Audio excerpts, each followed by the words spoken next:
Welcome back to dairytv.com, brought to you by dairyproducer.com. Udder Health with Dr. Rob Tremblay from Boehringer Ingelheim. Welcome, Rob. Thank you. Thanks for having me. I know lots of hot topics with Udder Health. Can we start with a little bit about your background, current role with BI, and experience in the dairy industry? I've been a veterinarian for 40 years this year, actually, and I started out by going into practice, and then I went back to the veterinary school to get a doctorate, stayed there for about 8 years. I worked with OMAFRA in their cattle health group in Kempville and then in Fergus, and then I joined Boehringer in 1999. Within Boehringer, I have a number of roles, and one of them is to support dairy production across Canada. I played a role in the development of ProAction, which started out as CQM for Dairy Farmers of Canada, and I have another number of other volunteer committee commitments that I have that to serve the dairy industry. So why is Udder Health so important during the dry period? The dry period is unique for dairy cows for several reasons. One is it's a chance to cure infections that might have been acquired in the previous lactation, and generally the cure rate, particularly for certain types of infections, is higher if the cows are treated during the dry period than if they're treated during lactation. So that's the first thing. The second thing is the dry period is a period of time when cows are likely to acquire new infections as well. It can be a high risk period for them for a variety of reasons. And then the third thing is that the dry period infections during the dry period often show up as clinical mastitis in the first 30 days or 45 days in the next lactation. So the dry period is a really important transition period from the standpoint of udder health.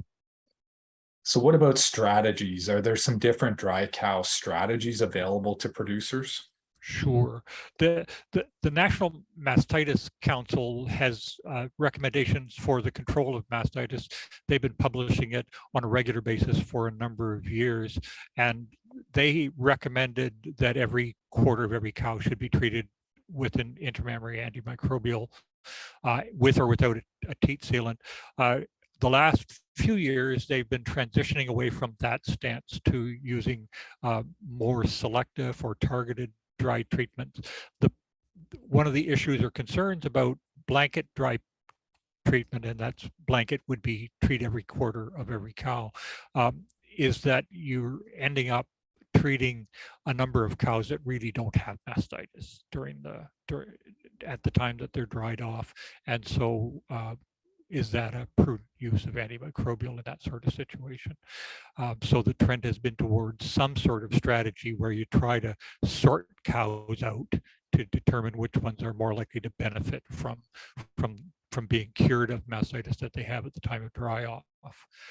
It again, if you go down the selective or the targeted route, you're somewhat you're not addressing what risk the cow has during the dry period. So you have to adopt some other strategy for that. And this is where the National Mastitis Council also recommends the use of internal teat sealants because the teat sealant creates a barrier. Because most of the infections that occur in the udder occur via the teat openings themselves. If you can create a barrier, it reduces the risk that bacteria will enter the udder by that method. So Rob, what is selective dry cow therapy, and would it be a good fit for producers? It's an option for producers. Whether it's a good fit involves investigating several factors. So the very first one, when people talk about selective or targeted dry cow, which means trying to identify cows that will both benefit from the dry cow treatment rather than treating all cows. So it's recommended in herds that already have very good udder health, so that they have controlled contagious mastitis certainly, and a lot of environmental mastitis. So the basic criterion usually is, what is the rolling average in your bulk tank?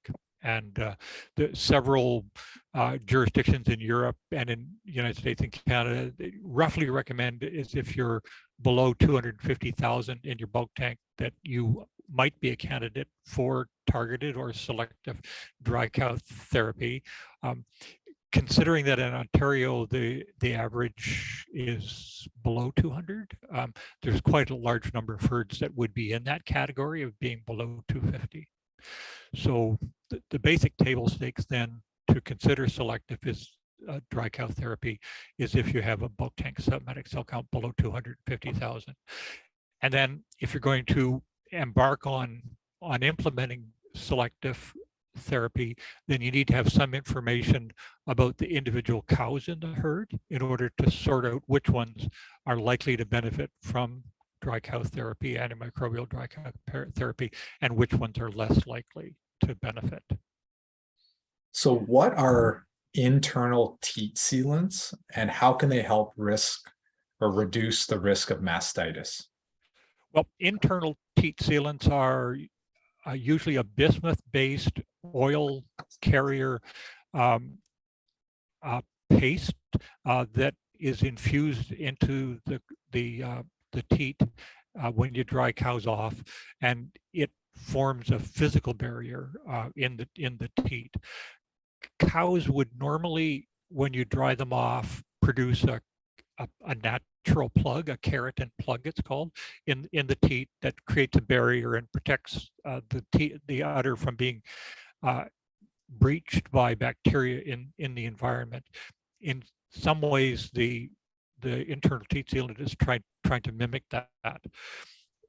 We know from research in a number of areas that high producing cows don't necessarily form a good natural seal. And so in higher producing cows, the benefits of a sealant would be greater. Having said that, higher producing cows are more likely to leak after you stop milking them as well. And so that somewhat can negate the benefit of either the natural keratin plug or an internal sealant.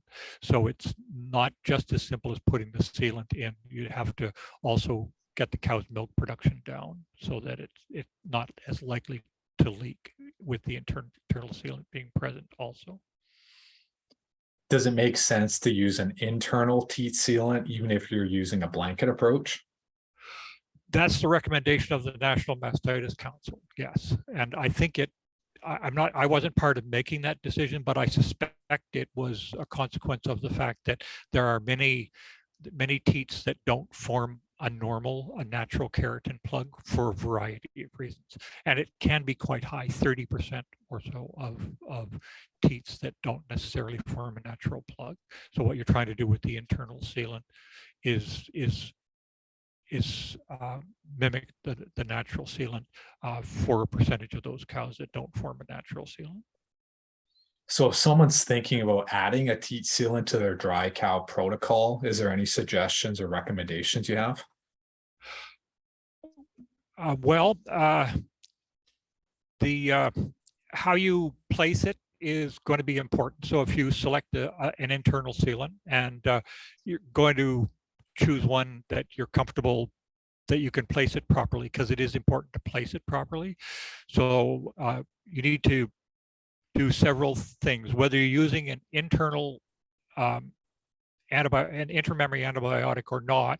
You have to make sure that the teats are clean before you put in either the antibiotic or the internal teat sealant, and you would prepare the cow at least as well as you would for milking, but then you would also sanitize the teat ends before you put the teat sealant in or before you put the intramammary antibiotic in.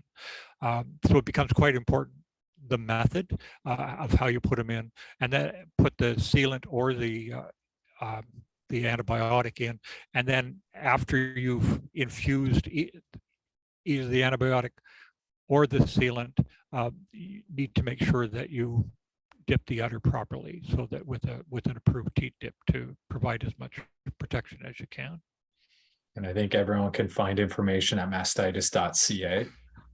Yes, that's true. And another source that's really good, actually, they have downloadable information, is the Canadian Bovine Mastitis Research Network. They have a number of publications in both English and French that contain a lot of diagrams and so on that are very useful also. Yeah, before we wrap, Rob, you talked about you were a part of a webinar today. You're still doing a lot of speaking engagements in person and virtually. Is that right? Yes, not nearly as much in person as I'd like compared to previous years, but a lot virtually for sure. It's kind of a mixed bag. The virtual, this webinar this morning had a lot of reach. I think there were 53 countries represented by the participants, which would be very difficult to accomplish with an in-person type of meeting.